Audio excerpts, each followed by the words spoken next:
Welcome to Lesson 14 of Design for Driving. Our lesson today is entitled City Driving versus Freeway Driving. Now remember when we talked about the IPDE process, and we put a lot of emphasis especially on the thinking part, the predicting and the deciding. Well, it's been estimated that we make about 20 major decisions per mile of driving. That's kind of hard to think about because a lot of times we have a hard time deciding when we get up in the morning what we're going to do that day. But it has been estimated we really do make 20 major decisions per mile. Now, of course, in the city, you're going to have many more hazards and you'll be making many more decisions. So today we'll be taking a look at the different characteristics between city driving and freeway driving. We'll take city driving first. Howard? Okay, Linda. Now, if we'll take a look at the magnetic board, you'll notice that we are set up here to start out with an urban area. And when we think of an urban area, we're normally thinking not only of residential, but also commercial. That is a combination where we have the residential and commercial areas interfaced more or less together, not necessarily with it next to one another, but within a proximity. So let's take a look at the possible hazards that we would have and the characteristics. For example, we would have a high incidence of vehicular traffic. We might also have such things as a school bus waiting to pick up children on their way to school. Of course, we would have pedestrians in crosswalks to consider, as well as other types of traffic. We have traffic merging into city streets, and of course such things as the bus waiting to merge in. We might have commercial traffic such as a truck, as well as the normal vehicular traffic. Now this is probably more representative of our urban area. Now let's take a look at the suburban area for just a moment. In the suburban area, we are speaking primarily of residential. That is, where we have single-family dwellings, maybe apartments, but generally where there are no businesses. And this is a fairly good example. We've used this one before, the idea of the strictly residential areas. And again, notice we have our homes, driveways. Again, considering the IPDE process, we would have to think about such things as children on the sidewalks on their way to school, dogs, of course, that are running loose on front yards, other things such as people sitting in their driveways with the engine running, waiting to back out. Of course, traffic that is proceeding along the roadway. Other things maybe such as pedestrians crossing the street. All right, now let's take a look at the commercial areas. Normally in a commercial area, which we're thinking of now, almost strictly business, we have a higher incidence of heavy vehicles such as semi-trucks, vans, a tremendous amount of vehicular traffic. Of course, we still would have pedestrian traffic in crosswalks. Perhaps we would also have pedestrian traffic that is leaving the sidewalk and planning on entering into their vehicles. We might have railroad grade crossings or railroad tracks. And all these different hazards we have to be aware of. So the characteristics of the commercial area are somewhat different. As a matter of fact, there's a great difference between that of a commercial and a residential area.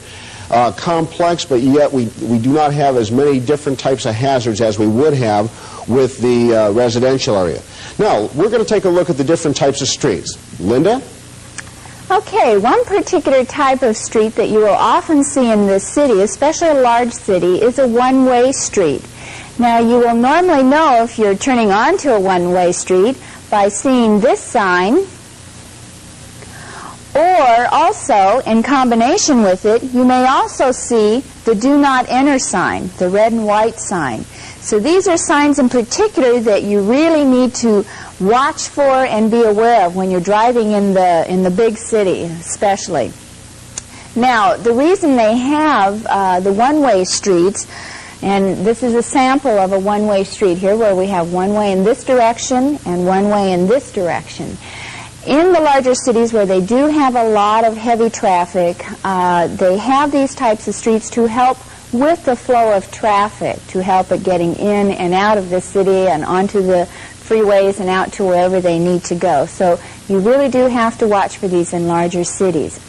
Now, you'll also find, of course, your typical two-way streets, but you have to watch out for the different lanes that you will see on a two-way street. You may have special left turn lanes, such as we have here. You may have 2 or 3 lanes in one direction. You may only have 1 lane in another direction. When you hear on the radio reports on a 4-lane street, or if they're talking about a 5-lane street, it could be 3 lanes in one direction, 2 in another. It could be 3 in one direction, 1 in another. So you don't really know when they're talking, especially about accident reports. They'll say it was on a 4-lane street. Well, it could be, it's not just 2 and 2 always. So you need to watch for the different types of streets, especially in the city. Now, as far as accident rates go, we do know that more accidents happen in the city than out on the freeways. Hopefully you will never get into an accident, but chances are, if you are involved in any kind of even a small fender bender, it will probably happen in the city rather than out on the freeway. And again, we hope it doesn't happen to you. Now, we've talked about a few characteristics of city driving. Let's take a look at a short film here, and we'll actually see city driving, and we'll see some of the different types of streets and everything we've talked about. Okay, you can see here we're on a two-lane on our side road, and of course we have the special left turn lanes. And this is primarily, it looks like an urban area. Residential leading perhaps into we have some small businesses. Here. Right. And of course you have to watch for the lane changers back and forth. Sure. There's no real rule about which lane to drive in. If you know up ahead that you're going to be making a left turn, you may want to drive in the left lane. If you know up ahead you're making a right turn, it's always good to go into the right lane and drive in that lane for a while. How the 2-lane road there merged into 1 lane in either direction. Going over the bridge, right. And now it'll probably come back into it, there it goes, into a 2 lanes in each direction. We have to, of course, watch our traffic entering from the streets across to us. And you'll notice many more hazards in this city here. You've got parked cars, kids on bicycles, animals, of course, may run out. We also have the shadows, Linda, which is something that might definitely hide a hazard. Right. You'll notice as you're driving along, oops, look at this guy, he's getting in here. As you're driving along, too, you'll notice your speed limit signs will change. Could be 35 on one street, and you get onto the next street, and for some reason traffic engineers have decided to lower the speed limit. When you turn, of course, you're going onto a new street. You always have to look for your new speed limit sign. Here it went to 25, and here you'll notice we are turning onto a one-way street. You can see the van backing out on the right, cars backing out. This looks like it's a residential area strictly, doesn't it, Linda? You'll notice that we don't have any businesses located on this particular street. We do have, of course, a lot of parked vehicles. And again, this is representative of a residential area where we have vehicles parked in front of homes. Notice there's pedestrians crossing in the middle of the street. And we actually have 3 lanes in which we can drive. Right. On a one-way street, again, there's no real rule. If you know you're driving straight for a while, it's best to use the middle lane. If up ahead you're going to be making a left turn, you'd want to use the left lane. And the same thing in the right lane. If you knew up ahead you were going to make a right turn. Right. We have to, of course, watch vehicles that are parked in the lanes of traffic and lanes of travel, such as that truck that was there. We may have somebody coming out from in front of it. Now I think we're turning onto a 2-way street, Linda. Oops. Yeah. Pedestrians we have to watch out for. Right. And this is a 2-way street? We have 4 lanes here. 2 on our side and 2 on the other. We have a little bit of a commercial area coming up here, and of course every intersection is controlled differently, sometimes with stop signs, sometimes with signals. And we also have still a rather high incidence of shadows. We're making sure here we're not blocking the intersection. Here we have a street maintenance crew at work, or maybe a road crew that is doing some work, and we have to be careful of this. This is a hazard that we are frequently used to seeing. Okay, so you can see here several of the different characteristics of city driving. And in just a few seconds, we'll be talking about freeway driving.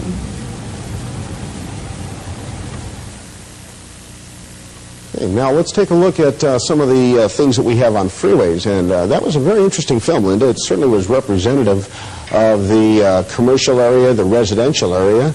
It didn't really go too much into the strictly urban area. Now, let's take a look at our freeways, and in particular our on-ramps. Now, we're going to start with our vehicle in this position right here. And of course, we have to, we notice that we have other vehicles that are approaching. And we also have vehicles already on the freeway.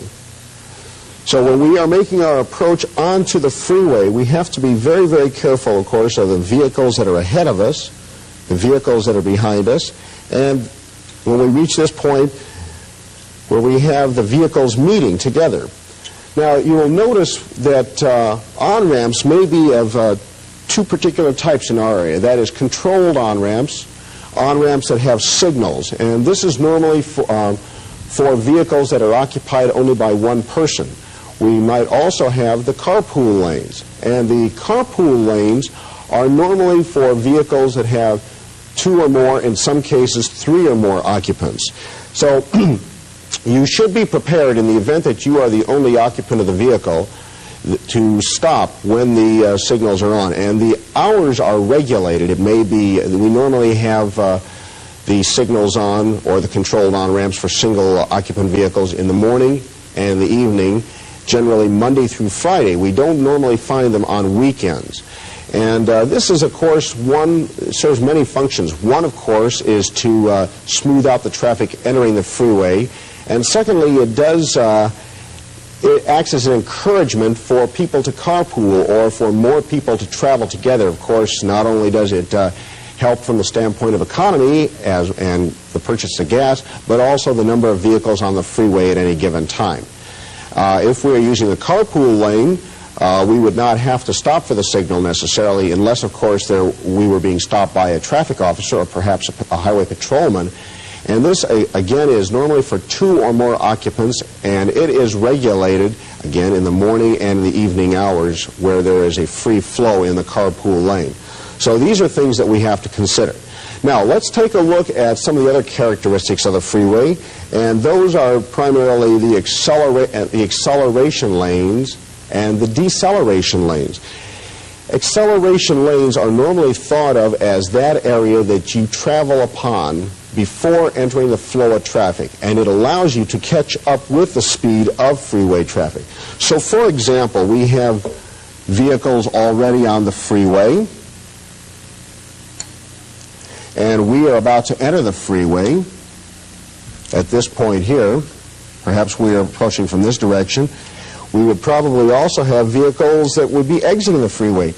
And our acceleration lane, we are going to, of course, watch our traffic from the rear, signal, check over our shoulder, then glide over. And we are going to make our approach, catching up to the speed of the freeway traffic. We, of course, have to constantly observe the traffic that is moving on the freeway, so as we can plan to enter the freeway at a safe speed. And, of course, we want to make certain that we don't have to interrupt the flow of the freeway traffic that is moving towards us. We, of course, want to try to recognize the distances between the vehicles, so that we allow ourselves that space cushion, or that area that we normally think of as a safe area.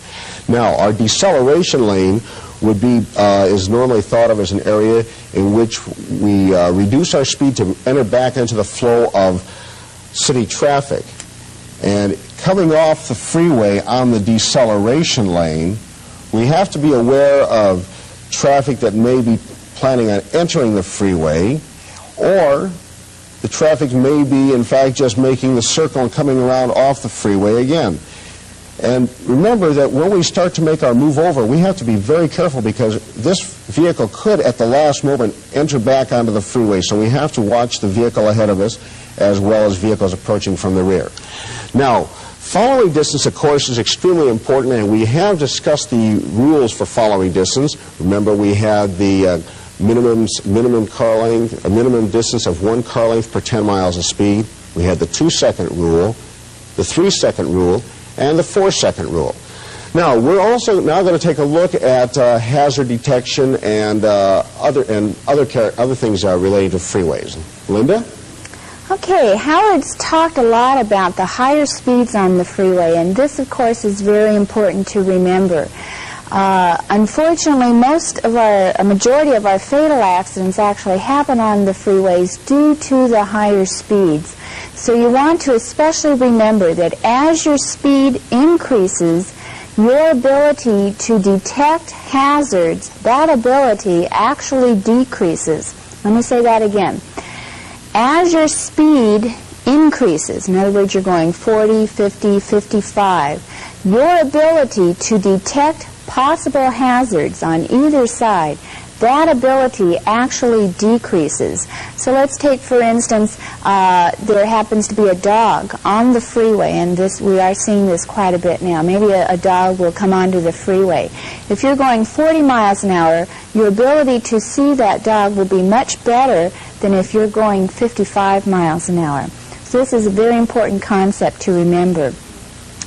Now, when you travel to other states, you may find that freeways are called by other names. They may be called expressways, they may be called throughways, toll roads, tollways, turnpikes. These are all other names for the same idea of a freeway, which is that it's a limited access and a high-speed road. In other words, it's limited to the traffic that goes onto it, and it's always high speed. It'll never be reduced to 30, 35 miles an hour. It'll always be like 55 miles an hour. Okay, so that's very important to remember. Now, oftentimes I have new students that their very first question is, will they go on the freeway when they get into their driver training car? Depends on the school district you're in. Occasionally they'll take you on the freeway and sometimes not. Maybe they can't. But this is always one of their first concerns. They're very frightened of the freeways. My best advice to you, if you're going out even with your parents, you have your learner's permit and you're going out on the freeway, my best advice is to take it very gradually. Try and pick a time during the day when there's not a whole lot of traffic on the freeway. Practice getting on and getting off. This is one of the most hazardous parts of freeway driving, getting on and getting off, merging into the traffic, like Howard said, and he gave you a few pointers there on how to do it. Okay, we've talked a little about the characteristics of freeway driving. Let's see another piece of film and that will demonstrate some of these characteristics of freeway driving.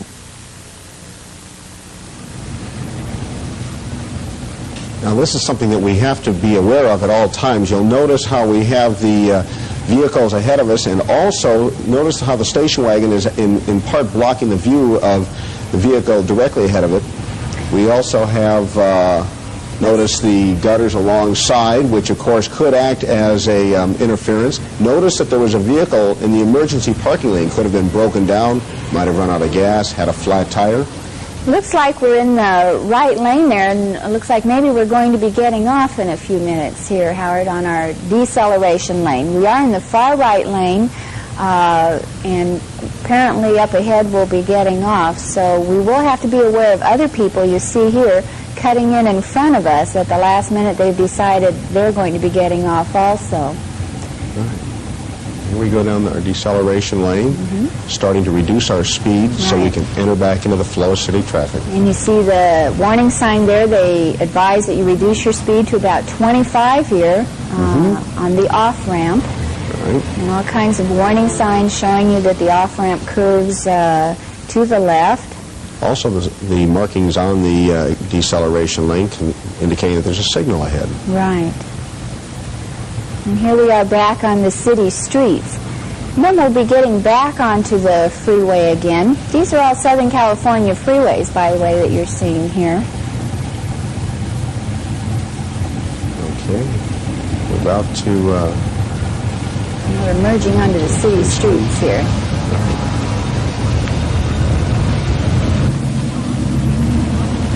where our speed limit is now down to that of the city streets. Where are we going? Now we're going to be getting back on.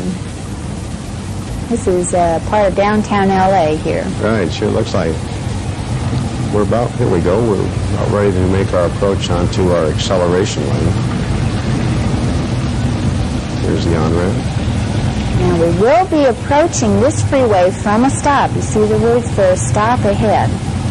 So we will have to stop before we can get onto the freeway on this particular on-ramp. This is not too common on most of our freeways today, but we do see it. We do see it still. Stop signs or red light, Right. like you were talking about. Now we're in the acceleration lane, but you'll notice this also serves as a deceleration lane for getting off onto another street, so we'll have to move over here. Right. Of course, we have vehicles cutting ahead of us. Okay, now we're starting to pick up to the speed of the freeway traffic. Of course, maintaining our space cushion. Notice our speed limit is 55 miles per hour.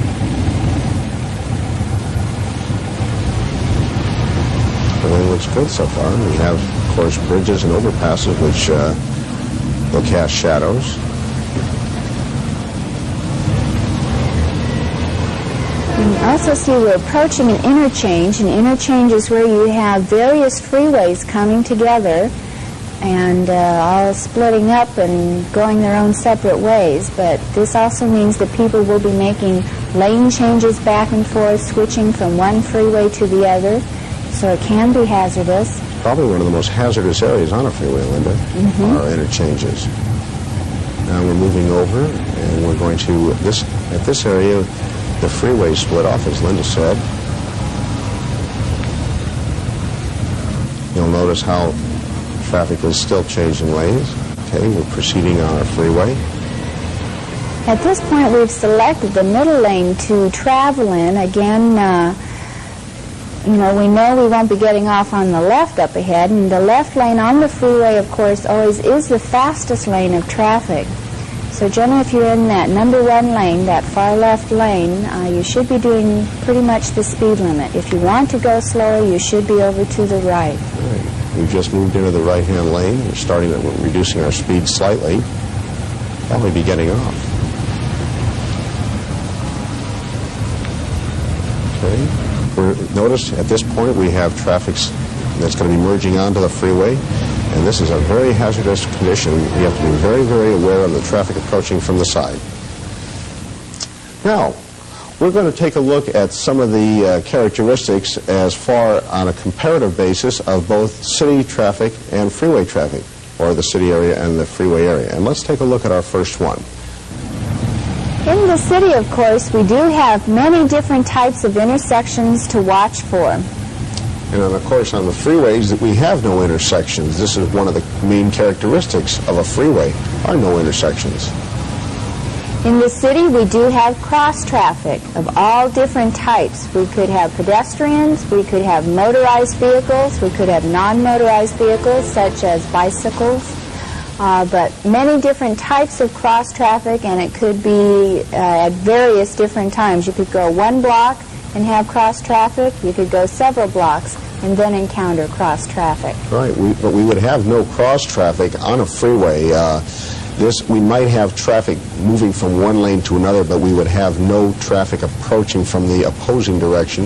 Of course, pedestrians are not permitted on freeways, so we wouldn't have the concern, but yet we should always be aware of the fact that a passenger may be exiting from a vehicle to repair their car or attempt to repair it, or maybe even summons help. In the city, we have traffic signals, not only traffic lights, but also many traffic signs. You should really take a drive someday and count the number of signs you'll see in just a mile. I'm sure you'll be quite surprised. Many different traffic signals. And on the freeway, we have no traffic signals. Of course, on our acceleration lane, we would have perhaps lights during the time when it's metered. We might also have markings on the cement which would indicate that there is a signal upcoming on a deceleration lane, but on the freeway itself we have no signals. In the city, of course, we do have pedestrians. Pedestrians crossing in the street, could be in the middle of the street, at the crosswalks, and you'll have people, of course, on the sidewalks, people getting into cars also. We do have many pedestrians. And on freeways, we have no pedestrians. Pedestrians are not allowed. Matter of fact, if your vehicle breaks down, the best thing to do is to remain in your car until help arrives. Do not get out of it. In the city, it is unlimited access. This means that we do have pedestrians, bicycles, kids on skateboards. You'll find animals. The streets are unlimited to who can travel on them. And on freeways, we have limited access, where we have relatively few areas where vehicles can enter, normally from our acceleration lanes, and of course leaving the freeway on our deceleration lanes. In the city, it's generally low speed, much lower speeds. And the freeway, it's geared for higher speeds, not down into the city traffic speed. And finally, in the city, you may encounter railroad crossings. And on freeways, we never find railroad crossings. We may find them in between the freeways, but never on the freeway themselves. So here we have our 7 primary differences, or our 6 primary differences between cities and freeways. And these are things that we certainly should remember and try to consider in our driving. And they are very important because they not only are representative of what we find in our area, but in most major areas throughout the United States. Now, we want you to take a look at our activity for this lesson, and we want you to list we want you to list 5 differences between city driving and freeway driving. And remember all these different points that we've brought up. Well, that about concludes the lesson for today, and we'll be looking forward to seeing you on our next lesson. Bye. Bye.